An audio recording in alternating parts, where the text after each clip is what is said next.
The banker's smile vanished the moment she swiped the card. Her fingers froze over the keyboard. The color drained from her face so fast I thought she might faint. "Ma'am," she whispered, leaning closer, her voice shaking. "Please don't leave." I stared at her, confused. "I'm just here to cancel it," I said. "It's only $1,000. She swallowed hard and glanced toward the glass-walled offices behind her. "No," she said softly. "It's not." And in that moment, standing inside a warm bank lobby with my past burning in my pocket, I realized my father had lied to me about everything. "My name is Claire Donovan. I'm 31 years old and I serve in the United States Army." That morning, the wind cut through downtown Chicago like a blade. It slipped under my coat, crawled up my spine, and reminded me why I hated winters here. The city smelled like exhaust and cold stone, and my boots echoed sharply as I pushed open the heavy glass doors of Liberty Union Bank. I hadn't been inside a bank like this in years. The lobby was warm, too warm, and filled with the quiet confidence of money. Marble floors, soft lighting, men in tailored coats speaking in low voices as if the air itself cost something. The smell of expensive cologne hung over everything thick and unfamiliar. I suddenly felt very aware of myself. My coat was Army issue, clean but worn. My hair was pulled back tight, regulation, neat, no loose strands. I stood straight out of habit, shoulders squared, hands steady. Still, I could feel eyes flick toward me and then away again. People always noticed the uniform and then decided what kind of person they thought I was. I walked up to the counter and waited my turn. When the teller finally called me forward, she looked young. Perfect makeup, nails done. Her smile was professional, practiced, and just a little tired. "How can I help you today?" she asked. I reached into my wallet and pulled out the card. It was old, scratched. The edges were worn white, the plastic slightly bent from years of being shoved into the back pocket of a wallet I almost never opened. I placed it gently on the counter like it might break if I wasn't careful. "I want to close this account," I said, "and cancel the card." Her eyes dropped to it and something shifted. Not shock, not concern, just a flicker of judgment, quick and sharp. She picked it up with 2 fingers like it might be dirty. "This card hasn't been used in a long time," she said, clicking at her keyboard. "Are you sure it's still active?" "Yes," I replied quietly. "I've never touched it." She raised an eyebrow. "Never." "No?" She gave a small, amused huff under her breath, the kind people make when they think you're lying or stupid. "Well," she said, "let's take a look." As she slid the card into the reader, my mind drifted against my will back to the night I'd sworn never to use it. 5 years ago, I stood in the foyer of the house I grew up in, holding that same card in my shaking hand. The air had smelled like lilies and old wood. Funeral flowers were still everywhere on tables against walls, wilting slowly, as if even they were tired of pretending this was a place of comfort. My grandfather was dead. He was the only one who had ever called me his daughter without hesitation, the man who taught me how to balance a checkbook, how to change a tire, how to stand up straight and look people in the eye. He used to say, "Character is what you do when no one's watching." After the funeral, when the last guest left and the house finally fell quiet, my father shut the front door and turned the lock. That was when his face changed. No tears, no softness, just calculation. "The house is mine now," he said flatly, as if reading from a grocery list. "Everything's been settled." I remember nodding, still numb. "Okay." Then he reached into his jacket pocket and tossed something at me. I caught it out of reflex. A debit card. "Your grandfather left you something," he said. $1,000. He paused, then added, "That's generous considering." "Considering what?" I asked. His eyes hardened. "Considering you're not blood." The words landed harder than any slap. He went on, voice cold and precise, explaining how the house would be renovated, how he planned to sell some of my grandfather's things, how it was time I moved on. "You're an adult," he said. "The Army will take care of you. This," he nodded toward the card, "is more than enough." I remember my throat tightening. "Can I at least keep his watch?" I asked. "He promised it to me." "No," my father said. "That stays." Then he opened the door and pointed outside. "You should go," he said. "Tonight." I walked out into the cold, carrying nothing but my uniform bag and that card burning in my palm like an insult. Back in the bank, a sharp electronic chirp snapped me back to the present. Then another sound followed. Not a decline. An alarm. Soft but unmistakable. Something internal. Something serious. The teller's smile disappeared completely.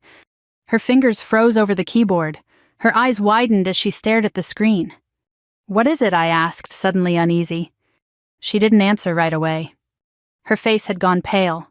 She leaned closer to the monitor, then glanced up at me, really looked at me this time. Not at my coat, not at my card, at my face. "Ma'am," she said quietly, "how did you get this card?"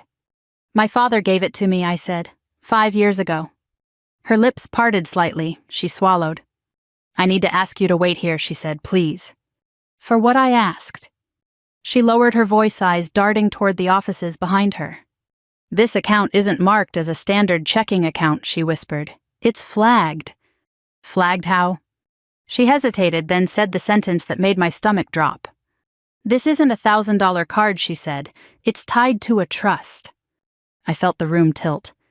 "A trust," I repeated. "That's not possible." She was already reaching for the phone beneath the counter. "I need to call my manager," she said. "Right now." As she dialed, I stared down at the card resting between us on the marble counter. The same card I'd refused to touch for 5 years out of pride and pain. The same card my father had thrown at me like charity. And suddenly, for the first time since my grandfather's funeral, I wondered if the humiliation I'd carried all this time had been built on a lie. The bank lobby faded from my mind as soon as the teller picked up the phone. While she whispered urgently into the receiver, my thoughts dragged me backward 5 years to the night. Everything I believed about family collapsed. It had been raining earlier that day, a cold autumn drizzle that soaked into the black soil around my grandfather's grave. By the time the funeral ended, the clouds had thinned, leaving the sky pale and empty like it had nothing left to give. People hugged me, told me how strong I was, how proud my grandfather would have been to see me in uniform. I nodded, thanked them, smiled when I was supposed to. But the only voice I wanted to hear was gone. The house felt wrong without him, too quiet, too large. His laughter no longer echoed down the hall. His boots were gone from the mat by the door. Even the clock in the living room seemed to tick more loudly, as if it were angry about the silence. My father moved through the rooms like a stranger claiming territory. He barely looked at me while he gathered papers from the dining table, stacking them neatly into a folder. I stood near the fireplace, my hands clasped behind my back, out of habit posture drilled into me by months of military training. "Where am I supposed to go?" I asked quietly. He didn't answer right away. He adjusted his glasses and slid the folder under his arm. "You're enlisted," he said finally. "You'll figure it out." I swallowed. "I'm still on leave. I thought maybe—" "This isn't your home anymore," he cut in. The words were blunt, clean, final. I stared at him, waiting for something, regret, hesitation, anything. But his face was set jaw tight with resolve. "That house belongs to me now," he continued. "Your grandfather made that very clear." I took a breath. "He told me he wanted me to have a place here," he said. "He said a lot of things," my father snapped, "but legally it's settled." Then he reached into his jacket and pulled out the card. He didn't hand it to me. He tossed it. It bounced once against my chest before I caught it, more surprised than hurt. $1,000, he said. "That's what he left you." My fingers curled around the plastic. "That's it." "It's more than fair," he replied, "given the circumstances." "What circumstances?" I asked, though my chest already felt tight. He exhaled sharply like he'd been waiting for this moment. "You were adopted," he said. "You know that." "Yes," I said slowly, "but he was my grandfather." "He was kind to you," my father corrected. "That doesn't make you his responsibility." The room seemed to shrink. "I took you in," he continued. "I fed you, I put a roof over your head. And now you're grown. You have your own life." I felt heat rise behind my eyes. I never asked for anything, I said. "No," he agreed. "You just stood there and took it." That hurt more than anything else he'd said. I looked down at the card. "I don't want this," I whispered. "Don't be dramatic," he replied. "Take it and go." I asked him if I could at least pack a bag. He shook his head. "You can come back for your things later. Right now, I need space." Space. From me. I remember stepping outside and feeling the cold air hit my lungs like a shock. The door closed behind me with a heavy click, and I realized he had locked it. I stood on the porch for a long moment staring at the wood grain of the door I'd opened 1,000 times growing up. Then I walked away. I didn't cry, not right away. I walked until my legs burned and my chest ached from holding everything in. I walked past the park where my grandfather used to teach me how to throw a baseball, past the corner store where he bought me candy when he thought my father wasn't looking, past the bus stop where he hugged me goodbye the day I left for basic training. When my phone finally buzzed, it was my friend Marissa. "Where are you?" she asked, worry sharp in her voice. "I don't know," I said honestly. "Come to my place," she said, "now." That night I sat on her couch wrapped in a borrowed blanket, staring at the card in my hand. The numbers on it felt heavy, accusatory. $1,000. That was what my grandfather's love had been reduced to. Marissa offered me food. I shook my head. She asked if I wanted to talk. I said no. Later, when the apartment went quiet and I was alone with my thoughts, I took the card out of my wallet and held it up to the light. "This isn't mine," I whispered. I bent it slightly enough to leave a white crease down the center. My hands trembled not from cold but from rage. I thought about using it, thought about proving my father wrong by surviving with his charity. Then I thought about my grandfather's voice, about pride, about standing on your own 2 feet. I slid the card into the bottom of my duffel bag and zipped it shut.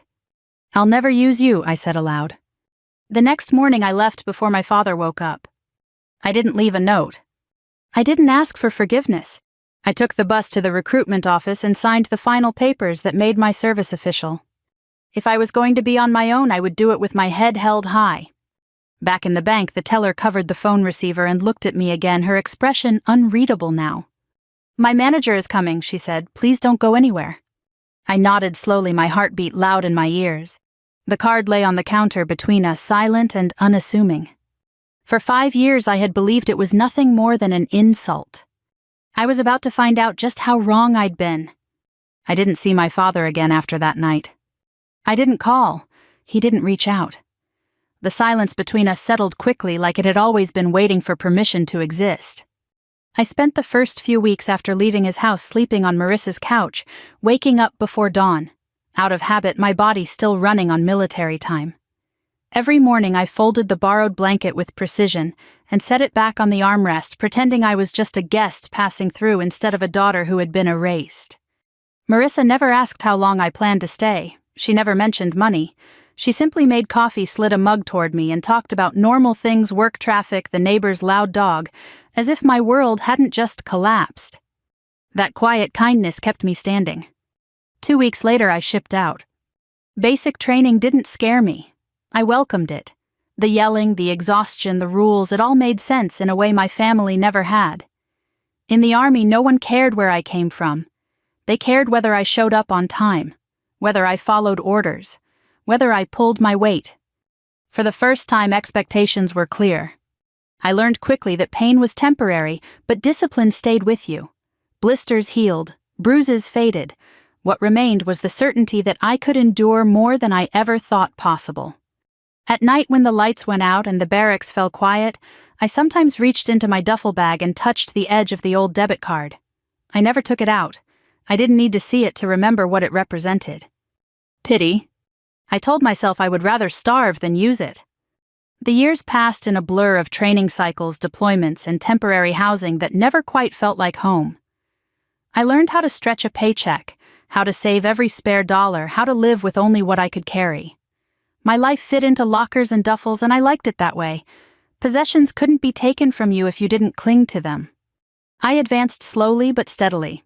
I wasn't flashy, I wasn't loud. I did my job and I did it well. My superiors noticed. They always do eventually. There were nights I came back to my barracks room sore and bone-tired, my hands shaking as I unlaced my boots. On those nights I would think of my grandfather sitting at the kitchen table reading the newspaper with his glasses perched too low on his nose. "You don't need applause to know you're doing right," he used to say. "You just need to sleep at night." I slept. Not always well, but honestly. I heard things about my father through the grapevine, how he renovated the house, how he hosted dinners for neighbors I barely remembered, how he liked to talk about his discipline and values, about raising me like his own. Sometimes people would ask why I never went home on leave. I told them the truth in the simplest terms possible. I don't have one. 5 years went by like that. I never touched the card. Not when my car broke down and the repair wiped out my savings. Not when I sprained my ankle and lost a week of pay. Not when I stood in the pharmacy counting bills in my hand deciding which prescription I could afford that month. I wore my independence like armor even when it cut into my skin. Then 6 months ago my father called. I almost didn't answer. The number wasn't saved, but I recognized it immediately. Some things lodge themselves into you and never leave. "Claire," he said as if we'd spoken yesterday.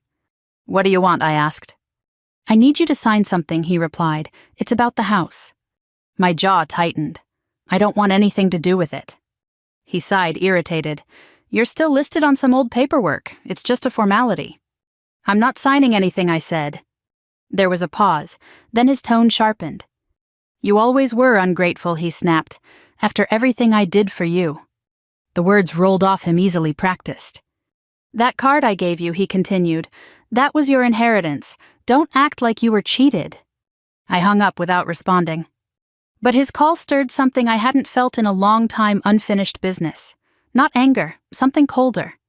I realized then that as long as that card existed, my past still had a thread tied to me. A loose end. A reminder of how small he'd tried to make me feel. I didn't want the money.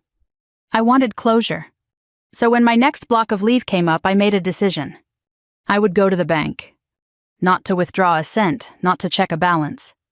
I would close the account, cancel the card, end it. It felt symbolic, final. I walked into Liberty Union Bank that morning with the same steady posture I used during inspections. I didn't dress up, I didn't dress down. I wore what I was: someone who had survived. As I waited in line, I felt calm, grounded, ready to let go. I had no idea that the card I'd carried as a burden for 5 years was about to become something else entirely. Because when the teller swiped it and her face drained of color when she told me it was tied to a trust, I realized something that made my chest tighten. My grandfather had never been careless. And if he'd given me that card even in silence, it meant there was more to the story than I'd ever been told. The bank manager arrived faster than I expected. He was a tall man in his late 40s, silver hair, neatly combed tie loosened just enough to suggest authority without arrogance. He didn't smile when he saw me. Instead, his expression tightened with something closer to concern. "Ms. Donovan?" he asked. "Yes." "If you'll come with me," he said, gesturing toward a glass-walled office near the back. "We should talk somewhere private." The teller avoided my eyes as I followed him across the lobby. Conversations around us dropped into awkward whispers. I could feel curiosity prickling at my back, the subtle shift that happens when people sense something unusual unfolding. Inside the office, the manager closed the door gently and motioned for me to sit. "I want to be very clear." He began folding his hands on the desk. "You came in today to cancel this card, is that correct?" "Yes," I said. "I've never used it. I don't want it." He nodded slowly. "That much is obvious." I frowned. "What do you mean?" He turned his computer monitor toward me. The screen was filled with lines of text and numbers that meant nothing to me at first glance. Account codes, dates, legal language. "This card," he said carefully, "is not connected to a standard checking account." My shoulders stiffened. "Then what is it connected to?" He took a breath. "A trust." The word echoed in my head, hollow and unreal. "That's not possible," I said. "My father told me it was $1,000. That's it." The manager's mouth tightened. "Your father may have believed that," he said. Or he may not have. My pulse began to pound slow and heavy. "What kind of trust?" I asked. "One that matured last month," he replied, "after 5 years. 5 years. The number landed like a physical blow. I stared at the screen, my vision blurring at the edges. "You're saying this account has been sitting here this whole time?" "Yes," he said, "untouched." I let out a shaky laugh. "There's nothing in it," I said. "It was a symbolic gesture, a mistake." He didn't laugh with me. "Ms. Donovan," he said quietly, "the current balance is not $1,000. I swallowed. "Then what is it?" He hesitated just long enough to scare me. "Before I answer that," he said, "there's someone else who needs to be present." He picked up the phone on his desk and dialed a number from memory. "Mr. Adler," he said when the line connected. "She's here." My stomach dropped. "Who?" I asked. He covered the receiver briefly. The attorney assigned to this trust, he said. He's been waiting for this day. Waiting? For me. While we sat in silence, my thoughts spiraled. Images from the past 5 years collided in my mind, counting change at a gas station, sleeping in temporary housing, stretching meals, turning down help because pride was all I had left. All of it framed now by a single question I was afraid to ask. Why? The knock on the door was soft. The man who entered was older than the manager, his hair white at the temples, his posture slightly stooped but deliberate. He carried a leather briefcase that looked heavy, not just with paper but with purpose. Claire, he said gently, I'm Henry Adler. I stood instinctively, my military reflex kicking in. Sir. He smiled faintly. Your grandfather used to do that too. My chest tightened at the sound of that word. He sat across from me and placed the briefcase on the desk between us. For a moment, none of us spoke. I was instructed not to contact you, he said finally, not until you came to the bank on your own. Instructed by whom I asked, though I already knew. Your grandfather, he replied. My throat went dry. He anticipated that this card would feel like an insult, Mr. Adler continued. He also anticipated that you wouldn't use it. I shook my head. Why would he do that to me? Because he knew your father, Mr. Adler said simply, and he knew you. The manager slid a document toward me. This trust was funded through the sale of assets insurance policies and long-term investments, he said. Your grandfather structured it carefully, aggressively. I scanned the page, my eyes catching on one line. Current balance $4,870,000. The room tilted. That's wrong, I whispered. It isn't, Mr. Adler said softly. And that isn't the final figure. I pressed my palm flat against the desk, grounding myself. I lived on nothing, I said. I struggled for years. I know, he said. He knew you would. Anger flared suddenly sharp and hot. Then why didn't he tell me I demanded? Why let me think I was abandoned? Mr. Adler opened his briefcase and withdrew a sealed envelope. He wrote you a letter, he said. But he didn't want you to read it until you were ready to walk away. The envelope trembled in my hands as I took it. My grandfather's handwriting stared back at me, familiar and steady. I broke the seal. My brave girl, it began. Tears blurred the page. If you're reading this, it means you survived. Not because I made things easy, but because you are stronger than the people who tried to define you. I squeezed my eyes shut. He wrote about my father's resentment, about his fear that money would change people, about his certainty that my father would take whatever he could claim. I had to protect you from him, the letter continued, and from the version of yourself that might believe you needed saving. My hands shook as I read the final line. This trust was never meant to rescue you. It was meant to reward the woman you became. I lowered the letter slowly, my chest aching. For the first time in 5 years, I understood. The card wasn't charity. It was a test. And I had passed it without even knowing I was being tested.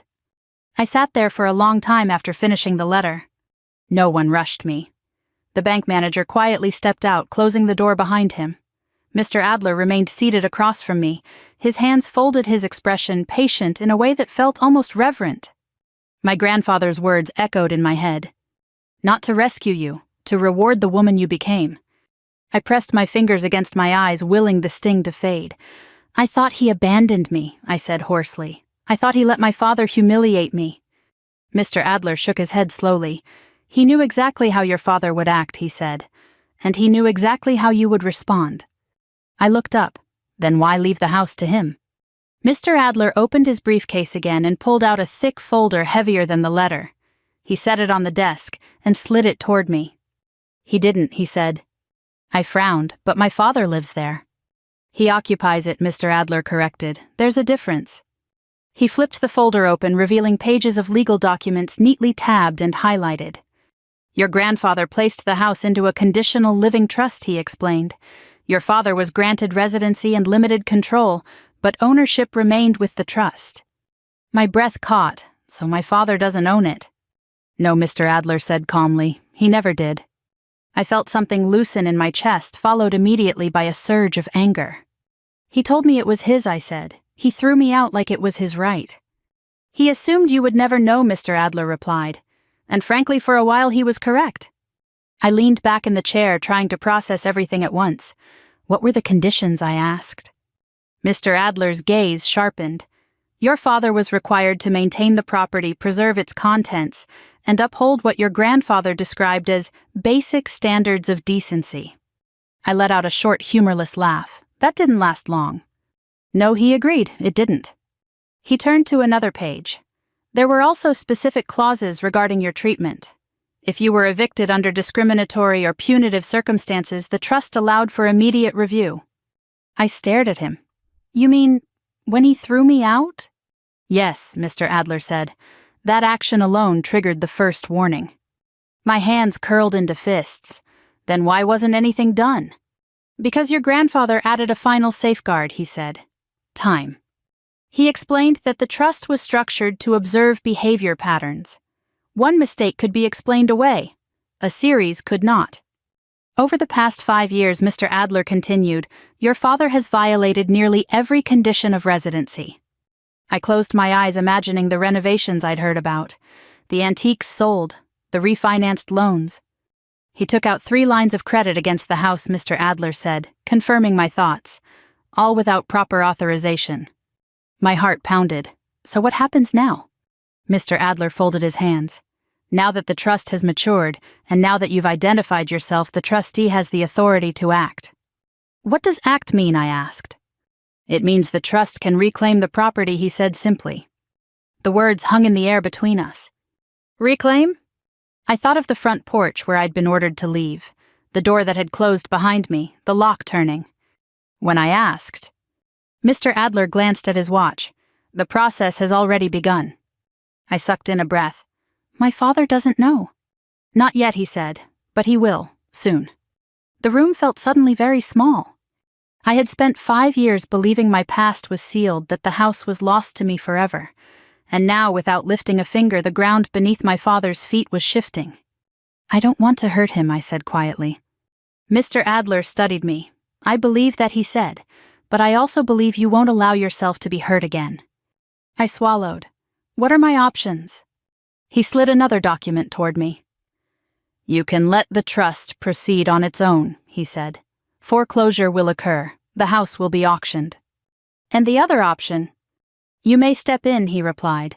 Acquire the property directly through a holding entity. Quietly. My stomach twisted. He would never know it was me. Not until the deed is transferred, Mr. Adler confirmed. I looked down at my hands. They were steady, strong.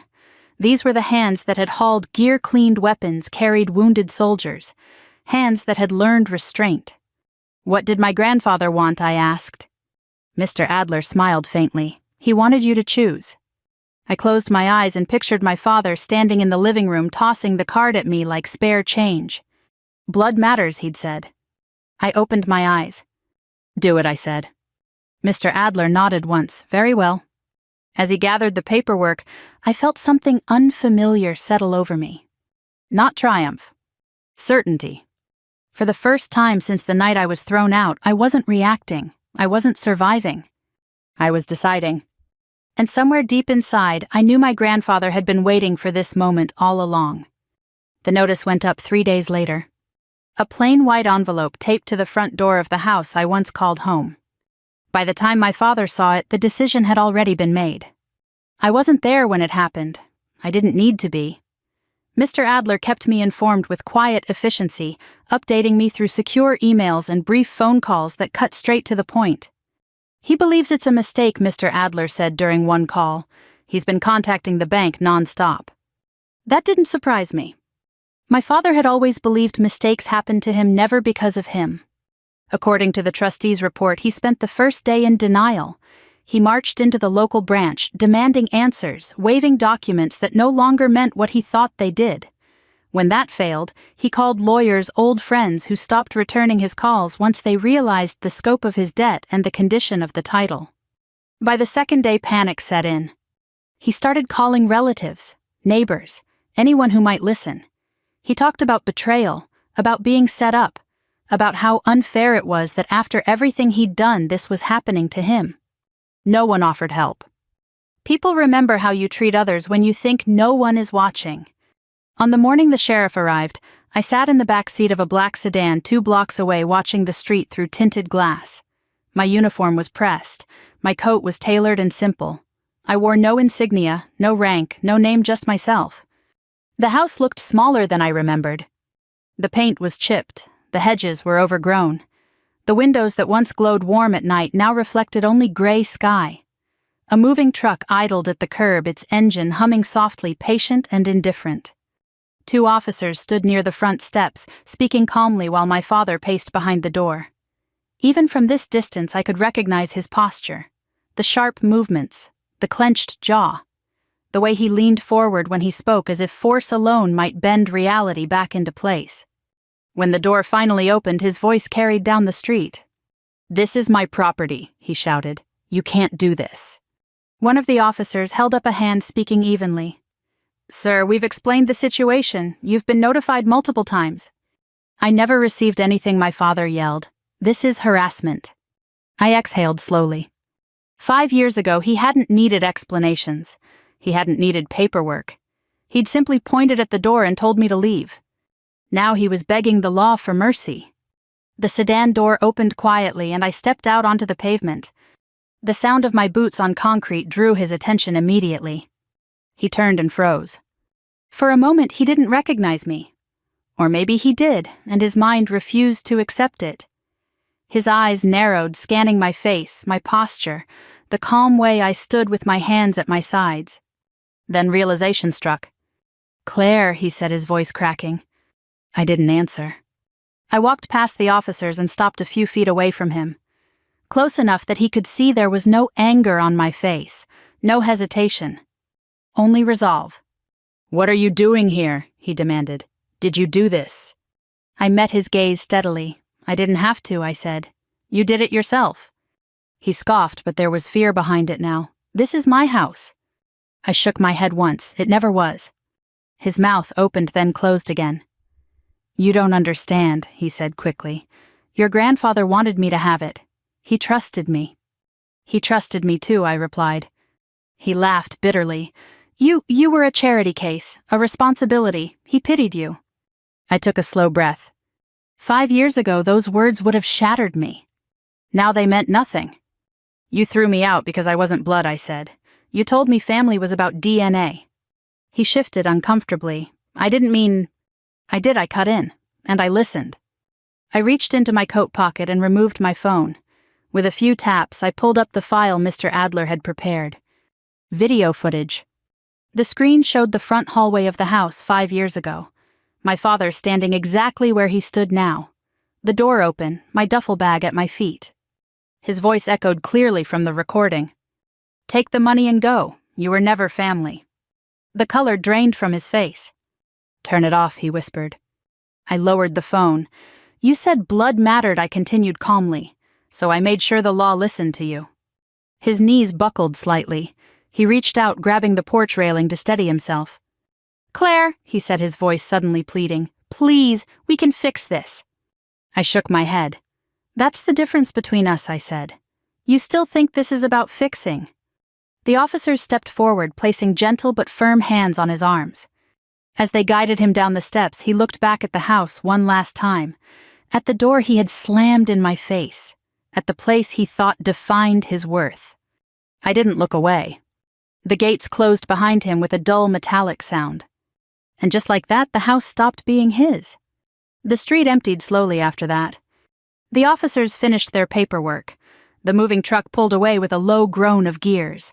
Neighbors lingered at a careful distance, pretending to check their phones or adjust their coats while trying to understand what they had just witnessed. I stayed where I was.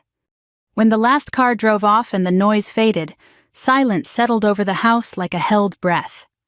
I walked up the front steps alone. The door stood open, the lock freshly changed. For a moment I hesitated, not out of fear but out of respect. This place carried memories that weren't all mine to claim. It had been my grandfather's sanctuary long before it became my father's weapon. Inside, the air smelled stale, dust and old paint, something faintly chemical from recent cleaning attempts. The warmth was gone, replaced by a hollow echo that followed my footsteps down the hallway. I didn't rush. I moved room by room, letting the past surface where it wanted to. The living room where my grandfather used to nap with the television murmuring low. The kitchen table where he helped me with homework, his finger tracing numbers patiently as if time itself were generous. Most of the furniture was gone. The good pieces had been sold years ago. What remained felt like leftovers, objects chosen not for love but for convenience. I climbed the stairs slowly and stopped outside the bedroom at the end of the hall. My grandfather's room. The door creaked softly when I pushed it open. Sunlight filtered through thin curtains, casting pale stripes across the bare floor. The bed was gone, the dresser too.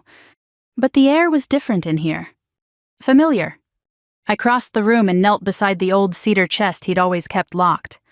My father had never been able to open it. He'd complained about it, often calling it stubborn and pointless. The key was exactly where my grandfather had always said it would be. I lifted the lid. Inside were things no one else would have thought valuable. Letters, photographs, a folded flag, a small wooden box with a brass latch. I picked up the top envelope. For Claire. My hands trembled as I opened it. If you're standing in this room, he'd written, then you did more than survive. You chose yourself. Tears blurred the page. He told me he was proud of me, not for enduring hardship, but for refusing to become bitter. He wrote about watching me grow quietly strong, about seeing my father's resentment take root long before it finally showed itself. I couldn't stop him from revealing who he was, the letter read, but I could make sure you would never mistake his cruelty for truth. At the bottom of the chest I found his watch, the one he'd promised me. I fastened it around my wrist, the familiar weight grounding me in a way money never could. I didn't stay long after that. The house wasn't meant to be reclaimed as a monument. It was meant to be released. Within weeks, I made my decision. The property was transferred into a foundation bearing my grandfather's name. A place for children like I had once been adopted, overlooked, told they were less because they didn't share someone's blood. The trust would fund scholarships, housing assistance, and legal aid for kids aging out of the foster system. Quiet help, real help. As for my father, I didn't follow his downfall. I didn't need to. I knew enough. I returned to base shortly after, slipping back into the rhythm of early mornings and long days. My rank hadn't changed, my responsibilities hadn't lessened. I was still just one soldier among many. And I liked it that way. Sometimes late at night I think about the girl I was 5 years ago, standing on a porch with a card in her hand, convinced she had been discarded like excess weight. I wish I could tell her this. You were never unwanted, you were being protected. Family isn't who keeps you close when it's convenient. It's who prepares you to stand when no one else will. Greed doesn't announce itself loudly. It whispers, it convinces, and then it consumes everything in its path, including the people who believe they deserve more than others. And resilience is built quietly, in silence, in moments where you choose dignity over desperation. I didn't take revenge. I took back my name. If this story stirred something in you, if it reminded you of a moment where you were made to feel small, I'd love to hear from you. Where are you watching from? What part of this journey stayed with you? We share stories like this every day, stories about truth, strength, and finding your footing after betrayal. So if you want to keep walking this road with us, subscribe and stay close. We're just getting started.